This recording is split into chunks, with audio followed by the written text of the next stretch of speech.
Those who arrive in compact cars are often considered budget-conscious customers. On my mother's 60th birthday, I wanted to make it special by taking her and my daughter to a renowned upscale restaurant that is notoriously difficult to book. However, our evening took an unexpected turn. The restaurant manager began making derogatory remarks, mocking us and insinuating that we were out of place.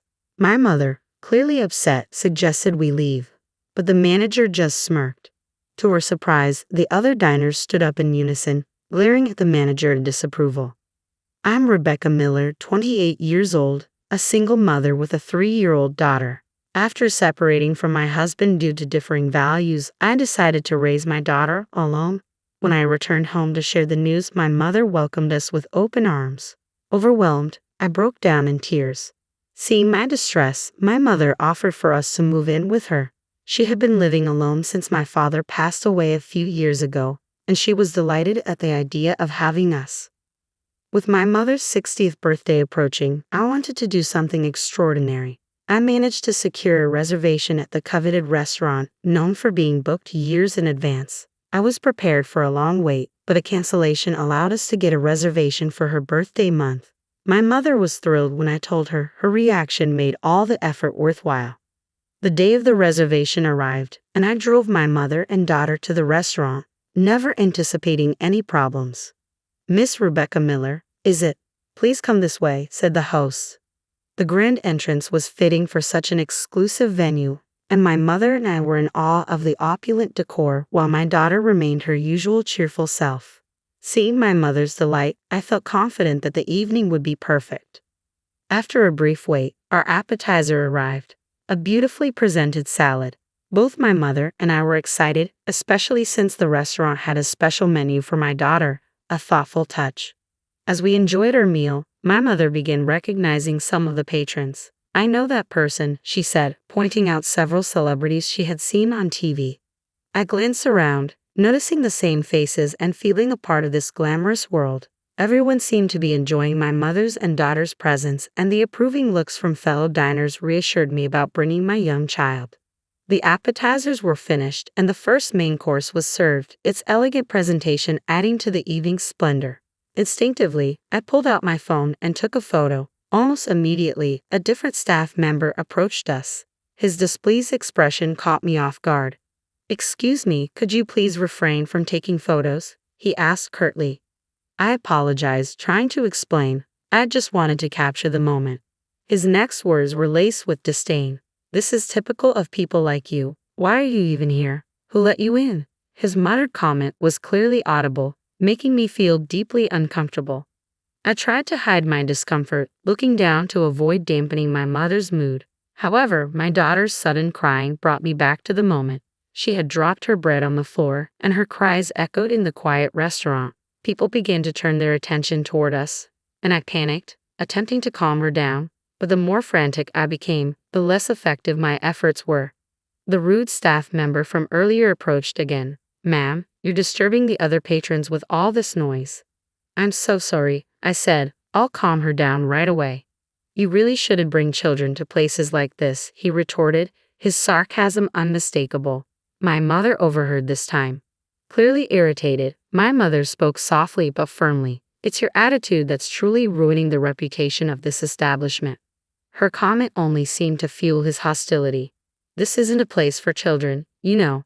If you continue to cause a scene, I might have to call security." His arrogance and rudeness made both my mother and me furious, but we knew that reacting with anger would only worsen the situation. Taking a deep breath, I tried to stay composed, determined not to let him see how deeply his behavior had affected us.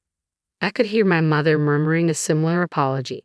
"I truly apologize for the disturbance. My daughter has stopped crying. Can we have a moment?" The staff member, arms crossed, stared at us, clearly waiting for us to make the next move. "Could you calm down? You're inconveniencing the other guests," he said sharply. To distract my daughter, I offered her some bread from my plate. She stopped crying and began eating happily. I let out a sigh of relief, shared a glance with my mom, and attempted another apology to the staff member before taking my seat, but he seemed even more agitated. "Do you even understand what I'm saying? I'm telling you to leave. This restaurant is too upscale for you." But my daughter has calmed down now, I protested. She might cry again. But we informed the restaurant about her when we made the reservation. So what? He snapped. This is exactly why people like you have such low standards. If you keep this up, I'll call the manager. The staff member stormed off towards the staff room, leaving my mother and me stunned. We couldn't believe how rude he was. Didn't he realize that his attitude was the real issue here? Despite it being a special celebration for my mother's 60th birthday, the experience was soured. Although I had caused a scene, I didn't want to escalate the situation further. As we considered our next steps, we exchanged worried looks, and soon the staff member returned with a man who appeared to be the manager. I couldn't help but gasp when I saw the manager. It was Daniel Thompson, a classmate from middle school. "Is that you, Rebecca?" Daniel recognized me instantly. The staff member, surprised, asked Daniel, "Do you know her?" A wave of relief washed over me. Daniel had always been earnest and cheerful in school, although he was a bit reserved and usually hung out with a smaller circle compared to my diverse group. I remembered him primarily because he had once confessed his feelings for me. At the time, I was in a relationship, so I had declined. Despite that, we'd still kept in touch a few times. I hoped that Daniel might address the staff member's rude behavior, but instead, he greeted me with a disheartening comment. "Oh, Rebecca, I didn't expect to see you here. Are you sure you belong in a place like this?" "What do you mean?" I asked, puzzled. "I heard the rumor," Daniel said, his tone dismissive. "You're a single mom now, right? People say single moms are usually struggling financially.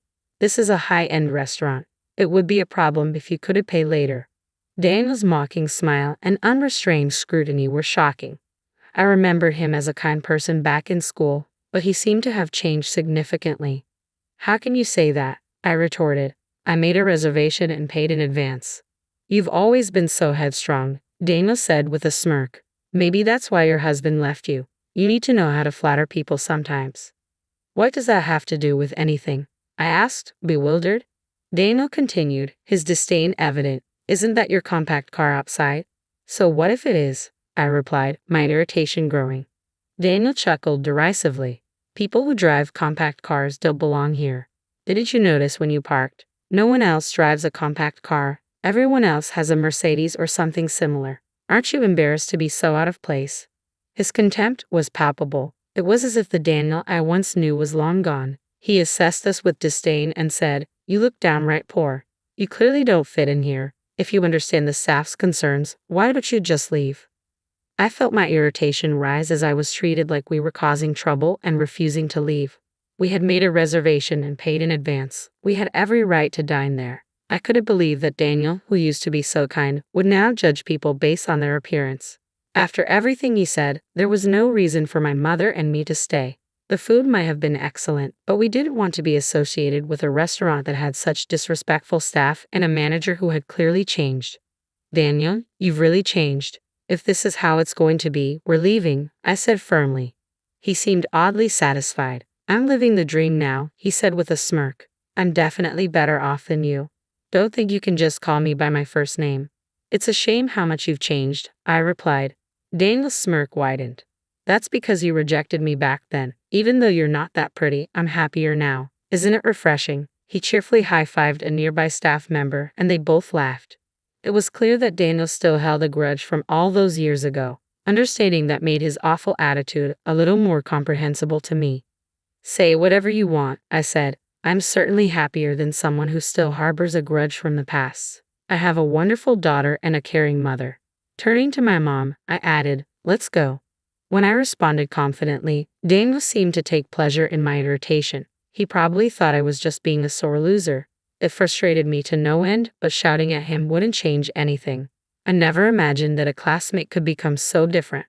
This day was supposed to end on a high note, but with these thoughts weighing on me, I picked up my daughter and glanced at my mom. She was clearly enraged and abruptly stood up. "You've made a mockery of my daughter. We don't want anything to do with a place like this.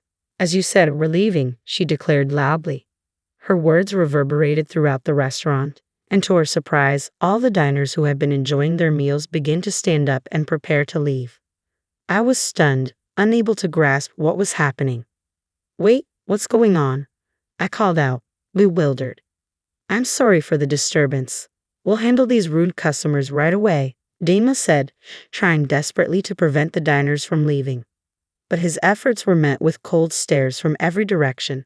Daniel was visibly flustered, not understanding the sudden turn of events. Two elderly men approached Daniel, shouting, "How dare you treat Mrs. Miller like that? We've been loyal customers for years, but will never return." Following the lead of the two men, the other diners began to voice their discontent and scold Daniel. They expressed their gratitude to my mother, who was still holding my daughter. It was clear that Daniel's behavior had backfired spectacularly. The entire restaurant was now united in their support of us. I stood there, wide-eyed, observing the extraordinary scene unfolding before me. The people who were reprimanding Daniel were recognizable celebrities, politicians, and other visibly affluent individuals. I had no idea why they seemed to feel a sense of loyalty to my mother. What's going on here? I wondered aloud, confused. Daniel's face turned ashen as he tried desperately to calm everyone down.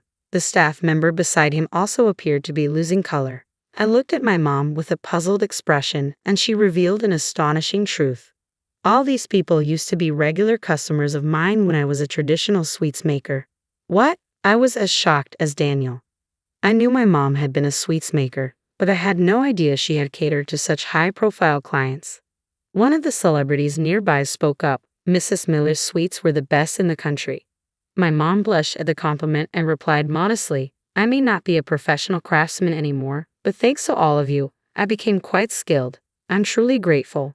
In that sense, a customer is indeed a god." Hearing this, I felt a profound admiration for my mother. Daniel looked completely stunned, holding his breath and visibly tense. My mom approached the astonished Daniel and said calmly, "You need to learn to cherish your customers. This restaurant is important to you, isn't it?" At her words, Daniel's frustration boiled over, and he growled in response. Daniel was clearly on the defensive, trying to maintain a facade of confidence despite the situation. "Hey, stop this. What's with the customer is God nonsense? That's an outdated way of thinking and isn't popular anymore." His frustrated shout, which could be interpreted as a cry of anguish, reverberated through the room. My mom remained unperturbed by his outburst. "You think caring for the customer is just a fleeting trend?" she asked calmly. Daniel struggled to respond, clearly intimidated by my mother's firm stance. Still, he stubbornly refused to accept her perspective. "We're the ones providing the food," he argued. "We're more important than the customers. This is absurd. I am important. If your daughter Rebecca hadn't rejected me, I wouldn't have treated you this way. Apologize to me right now, and maybe I'll consider making Rebecca my partner. It could be a way out of your struggling life, don't you think?" He directed this last part at me, and I was utterly repulsed. I sighed deeply and said, "I'm sorry, but honestly, I can't deal with you right now." As I dismissed him and lowered my head, chuckles erupted from the crowd. Daniel's face flushed bright red. Despite how clear my response was, Daniel, with his misplaced confidence, seemed to be unprepared for another rejection. "Why not? Have money, you know. You don't want to be looked down upon, do you? And isn't it embarrassing to be a single mother? Women like you probably can't remarry, so I'm offering to take you." "It's none of your business," I said firmly. "Just because you have money doesn't guarantee happiness." I brushed him off, and his face turned even redder. I couldn't help but wonder if money was behind Daniel's transformation. They say that money can lead to one's downfall, but seeing it firsthand was a new experience for me. "How dare a single mother like you talk back to me?" Daniel's words no longer had any impact. In fact, after hearing my mother's dignified response, Daniel seemed pitiful. Suddenly, a loud voice boomed from the back of the restaurant, startling everyone. We all turned to find the source. A middle-aged man appeared, and Daniel's expression instantly shifted to one of unease. "Daniel, what on earth is going on here?" the man demanded. "Why is Dad here?" Daniel stammered. "I heard Mrs. Miller and her family were dining here, so I came to greet them," his father said, surveying the commotion. "What's with all this noise?" It became clear that the man was Daniel's father. I hadn't seen him since middle school, but he appeared very stern and dignified. Earlier, one of the staff had mentioned something about the boss, so it seemed this man must be the restaurant's owner. "Gave you the manager position after hearing you lost your job, but the business has only been declining. Now I understand why," his father said, disappointment evident. What? Daniel gasped. Yes, I arrived a bit earlier, his father continued. I overheard the commotion and saw you insulting Mrs. Miller's family. With all the arrogant things you've been saying, do you even realize how wonderful a person Mrs. Miller is? As the boss interrogated him, Daniel's face grew pale, and he began to sweat profusely. What? This old hag is supposed to be someone special? Daniel sneered. Watch your mouth, his father snapped back. Mrs. Miller helped fund the opening of this restaurant. What? This old lady has that kind of money. Daniel scoffed. Of course, his father replied sharply. Mrs. Miller's husband owned a famous traditional candy store, and she herself worked tirelessly in the demanding world of candy making. She's experienced far more in life than you ever will. I wish I could distill her wisdom and let you experience just a fraction of it. With that, the owner turned to face us. I'm deeply sorry for the trouble my foolish son has caused. Daniel, apologize now. Why should I? Daniel protested. I'm the manager of this upscale restaurant.